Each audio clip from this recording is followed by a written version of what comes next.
নমস্কার।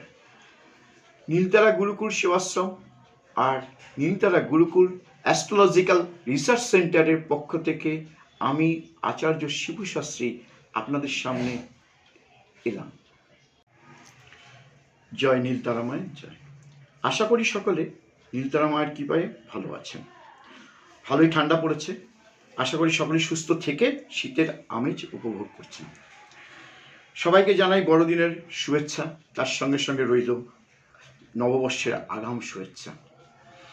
গত সপ্তাহে আমি মেষ, বৃষ এবং মিথুন রাশির সম্পর্কে আলোচনা করেছিলাম। এখন কর্কট রাশির জাতক জাতিকাদের সম্ভাব্য আগামী 2024 কেমন যাবে তারই আলোচনা করতে বসেছি। কর্কট রাশির ব্যক্তি আপনি, আপনার হৃদয় বড় চঞ্চল, আপনার জীবন বেশ পরিবর্তন, আপনার জীবনে বেশ কয়েকবারই পরিবর্তন আসবে। সেটা কর্মজীবনেও আসতে পারে এবং ব্যক্তিগত জীবনেও আসতে পারে। আপনি একাধিকবারে নানা সমস্যার সম্মুখীন পড়বেন, তবে নিজ বুদ্ধি বলে আর ঈশ্বরের কৃপায় রক্ষা পেয়েও যাবেন আশা রাখি। এবছরের শুরুটা আপনার জন্য বেশ ভালো বলা চলে। আপনার জীবনে আনন্দময় বেশ কিছু ঘটনা ঘটবে এবং আপনার জীবনে বেশ কিছু মনোরম স্থানে ভ্রমণের জন্য আপনি আনন্দিত হতে পারেন এবং বেশ আপনার গৃহে বেশ কিছু শুভ অনুষ্ঠানও ঘটতে পারে। কর্মক্ষেত্রে সুনাম অর্জন করবেন, উচ্চ কোনো পদ পেয়েও যেতে পারে। সেই সঙ্গে কিছু অর্থপ্রাপ্তির যোগেরও সূচনা হবে। ব্যবসায়ীদের জন্য এবছর বেশ ভালো দেখা যায়।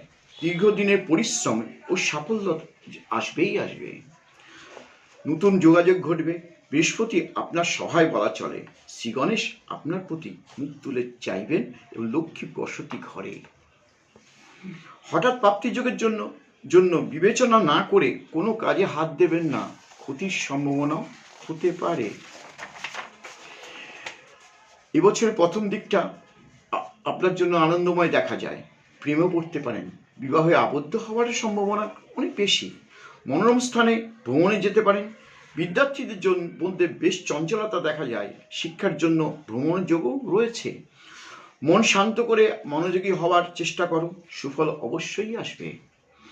শরীর খুব একটা খারাপ থাকবে না, তবে ঠান্ডা লাগা, শরীরে জল জমা, হাঁটুর ব্যথা, উচ্চস্থান থেকে পড়ে গিয়ে কিছু কষ্ট পেতে পারেন। শরীরের প্রতি যত্নবান হন।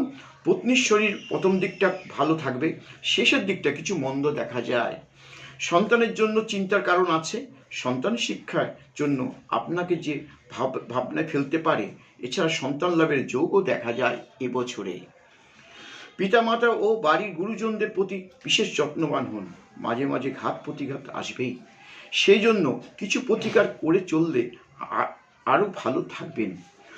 আপনি শ্বেত পোগরাজ বা সাদা জারকন আপনি ধারণ করুন, রূপ বা সোনা ধাতুতে এবং তর্জনীতে, বা রক্তপ্রবাল ব্যবহার করুন, সেটাই হচ্ছে তামা বা সোনা ধাতুতে অনামিকায়, এবং 10মুখী রুদ্রাক্ষ ধারণ করতে পারেন। প্রতিদিন সন্ধ্যায় সর্ষের তেলের প্রদীপ আর মাঙ্গলিক ধুনো জ্বালিয়ে মাতা কমলা ও বগলামুখী কবচ পাঠ করুন, আপনি অবশ্যই উপকৃত হবেন।